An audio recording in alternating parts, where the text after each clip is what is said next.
Hello, I'm Alexandra. I'm the person who's been emailing everybody with arrangements. So basically I guess I'm the coordinator.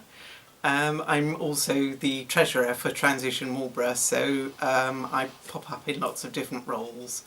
And I help assist on one or two of the sessions with the other trainers.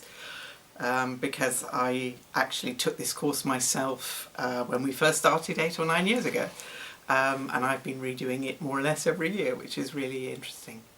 My name's Gerald, and I did my original permaculture training with Patrick Whitefield and with Aranya, and my role on this course is to help with these introductory sessions, both the one today and the one next week, talking about ethics and principles.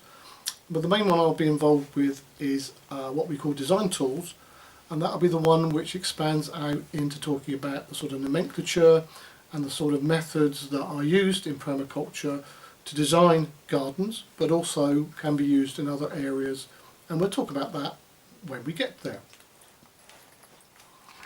Okay. Hi, I'm Millie, and I'm one of the facilitators on the course, the transition course for permaculture, and I did a permaculture design certificate in Wales in 2014 with Steve Jones and Sector 39.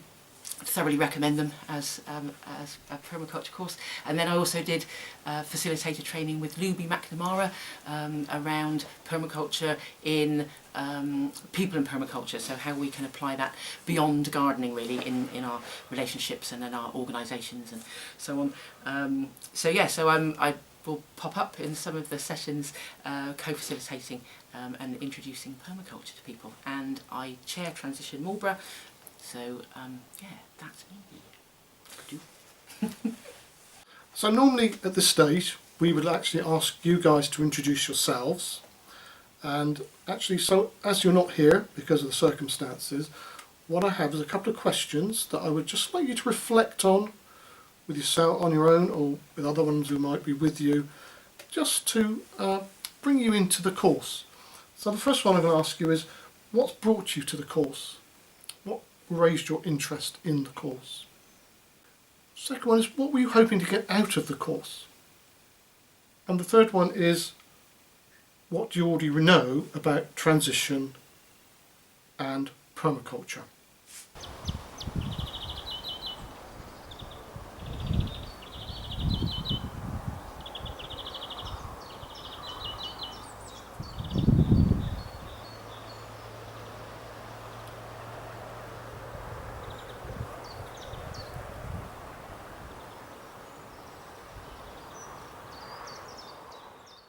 So, some people might be wondering why we run this course as part of transition.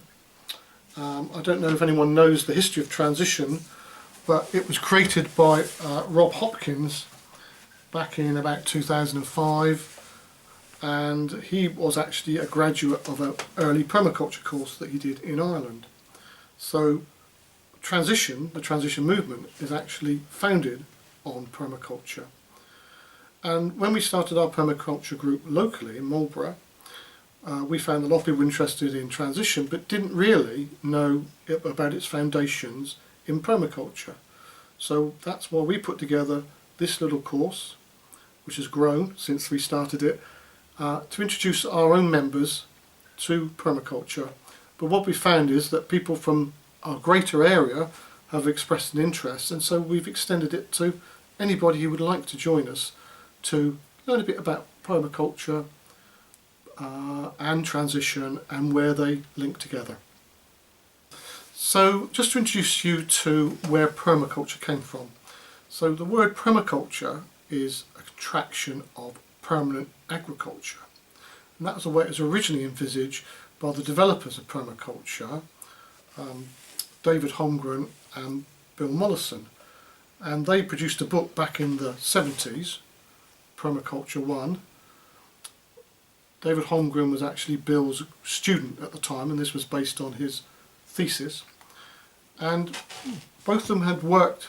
So Bill had worked with people in, both Australians, so he had worked with people in that part of the world and had learned about their forests and the way they gardened. and the way they integrated everything so that there was no waste and that they had an ongoing supply of food. And he looked at ways that you could bring that into Western agriculture. Western agriculture has a lot of waste, it's very open-ended, very much based on monoculture, whereas permaculture is more based on multiple products. So, and there were a number of people working on these ideas at the same time, and as time's gone on, permaculture has expanded to include more of a permanent culture. And so it's a bit broader, and you'll see more of that on this course as we proceed, how it's gone, how we also include cultural references as well as agricultural references in our training. But all of it is based on a set of core ethics, which we'll talk about, Millie will talk about in this session, and a basic set of principles which we'll introduce in this session, but we'll cover more in the next one. So I hand over to Millie to introduce you to the ethics. So what we're going to look at now are, as Gerald was saying, there are some ethics at the heart of permaculture, and there are some design principles that we can use when we're designing things actively, consciously for ourselves. And then there are some tools that we can use to help that process. And then there are kind of these ways that we can see permaculture happening in the world. And quite often when I ask people about what do you think permaculture is, and they say things like, oh, that's no dig beds, isn't it? Or, oh, that's compost loos or something. Well, they're sort of manifestations of permaculture, I guess, but they're not really what permaculture is. So what we're going to try and explain now is about these ethics that are at the heart of permaculture. And there are these three core ethics of earth care, people care, and fair shares. So I'll write these in, but I'll edit this. So people care, earth care, fair shares. So the idea here is that whatever we're doing, we keep asking ourselves these questions. In the way that we're going about this, are we caring for the earth? Are we caring for all of its resource and its future, its sustainability? Are we caring for the earth in what we're doing? Are we caring for people in the process of what we're doing? Are we caring for ourselves? Are we caring for the people immediately around us? But are we caring for everyone who might be impacted by our decisions or our actions?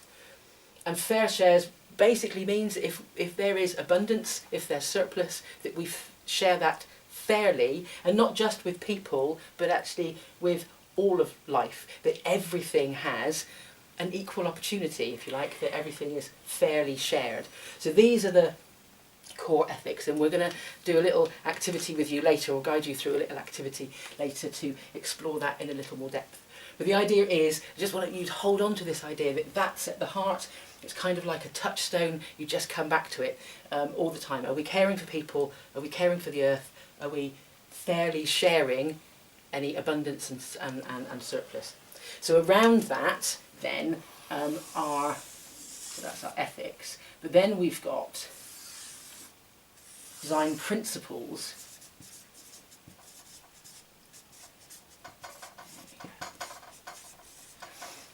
And for this course, we tend to base those around 12 principles that came out of David Holmgren's work. And we'll explore those. We'll just introduce you to those in another little section of film in a moment. And so, but they include things like produce no waste, to be integrating things and not segregating things. They're about welcoming diversity and so on. So essentially, those design principles come out of an observation of natural ecosystems. How does nature do it? They're the answer to the question, how would nature do this? So these are design principles that come from deeply and closely observing how nature does things. So then, so this is today's session. The next session will be a bit more looking at those design principles, and then we're going to look with Gerald's going to help us look at some design tools. So this The whole idea of permaculture really is that we're actively designing things in our lives, in our gardens, in our landscapes, in our communities. And there are these design tools that can help us to do that. They help us to create the things we want to create in the way that nature would do it, because we are fundamentally nature, so we actually work best if we work by the same principles. And then if we go to that idea of, well, there's compost loos and no-dig beds and all that kind of thing, then that kind of sits out here as manifestations of all of this happening. Can you think of, Gerald, can you think of some more ideas that, what might we see if people were putting permaculture into action? So you might get the idea of a forest garden. Ah, yes, okay. Where people integrate trees and shrubs and various other layers into a system. Okay. They might plant particular plants that attract beneficial insects. Okay. Predator insects that eat the aphids, for instance. Or plants that are good for bees, whether honey bees or other bees. It's rattling away there, isn't it? So these things that we might see out there in the world are actually, hopefully, they're a manifestation of these things in practice. And so that's why in the first session we want to really focus on this first, rather than getting into all the doing too quickly, really. But that will come. Some of these things we'll be exploring in more detail as the course goes on. So here is a lovely tool that we can use to help us to really think about those core ethics of earth care, people care and fair shares. It was devised by a lovely chap called David Spencer, and he calls this the recalibrator. The example that I've got here is just drawn on an A4 piece of paper, but actually what David does is take this out and maps out these lovely linked spirals together on fields or car parks or a school, and he invites people to walk round it like a walking meditation, and to think about, to reflect on some questions as you're walking round slowly. The first ethic, we step into that first ethic of earth care, and we're invited on the way into the centre of that spiral to think about, how do we care for the earth? What are we already doing? How do we care for the earth and all her resources? When we get to the centre of that spiral and we're walking back out, then we can think about, how does the earth care for us? All the many, many ways that the earth is caring for us. And we can reflect on that and think about that. That spiral leads us into the second ethic of people care. And again, on the way into the centre of that spiral, we can think about, who do we care for? Who are the people who we have care for and that we pay attention to? And then on the way out of that spiral, coming out again from the centre, then we can think about, who is caring for us? And that might not just be people who we know, in a sense we're being cared for by an awful lot of people, directly and indirectly, and that invites us, I think, to think about our interdependence and our connectivity with everyone. And then that leads us into the third spiral and the third ethic of fair share. And on the way into the centre of that spiral, then we're invited to think about, what do we have in abundance that we share with others? And I really like the way that David talks about this, because he says that if we've got more of something than we need, then it actually becomes a burden. If we have more stuff than we need, if we have more money than we need, if we have even like a bigger social circle than we need, actually those things become burdens, and it's really helpful if we can share that out. It's good for other people, but it's good for us too. And then on the way out of that spiral, once we've reached the centre and we come back out, then we can think about what is freely shared with us, what abundance of others is freely shared with us that we can give gratitude for. And in a sense that takes us back to that, one of those first questions about, how does the earth care for us? Because that's what's freely shared from the earth. It's something that, all of those things by which we are cared for by others. So we'll give you the link to the website. You can see how this has been used and experienced by a lot of people. It is something, there's a little video there that will show you how to lay this out large with rope if you want to do that on a field, or alternatively you can sit quietly with a copy of this that we'll send you a link to, and just move round those spirals, just tracing them slowly with your fingers while you think about those questions. As we go in, as we come out, it's almost like it is a meditation. It's kind of breath in and breath out, and just thinking about those core ethics of earth care, people care and fair share. So these are our 3 core ethics: people care, fair share and earth care. All of these things actually have really lovely icons that were created by David Holmgren, and they're a way of helping us to remember all of these. So those are our 3 ethics at the middle, and then these 12 design principles. We'll start up here with observe and interact. And we've got a principle around catching and storing energy, around obtaining a yield, to creatively use and respond to change, to use and value renewable resources and services, to apply self-regulation and accept feedback. There we are. Integrate rather than segregate, to produce no waste, to use small and slow solutions, to design from pattern to detail, to use edges and value the marginal, and to use and value diversity.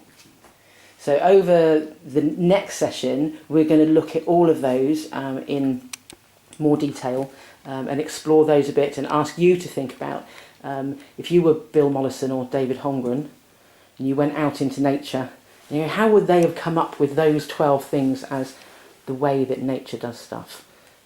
So that's what we're going to be working on through the course, and all of these principles will just keep coming back. And then out of this little concentric circle, so then around that will be our design tools, and then beyond that will be all of those applications that we were talking about earlier. They come out of these ethics and these design principles at the core of what we're doing. Do you want to add something to that, Gerald? I would just say that each of these takes is good to reflect on how they relate to both the ethics going one way and going on to how we design a garden or maybe a community, that they're applicable not just to digging a garden but also to our greater community. I was struck by the actually where we've got the apply self-regulation, accept feedback, so maybe there's something of that going on in the present time for our society. So we will come back to these principles both next week in more detail, and we will reflect on them in the design tools session, and they will reappear in each of the later sessions in various guises. Okay. And I'm thinking, as you're talking about applying self-regulation and accepting feedback, that what we are definitely being asked to do now is creatively use and respond to change. Big time.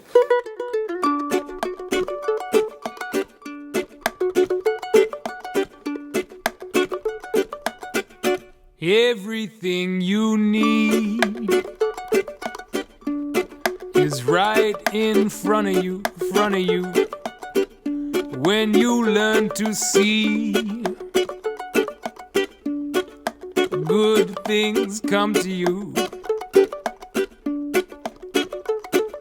All you have to do is stop and take a look around.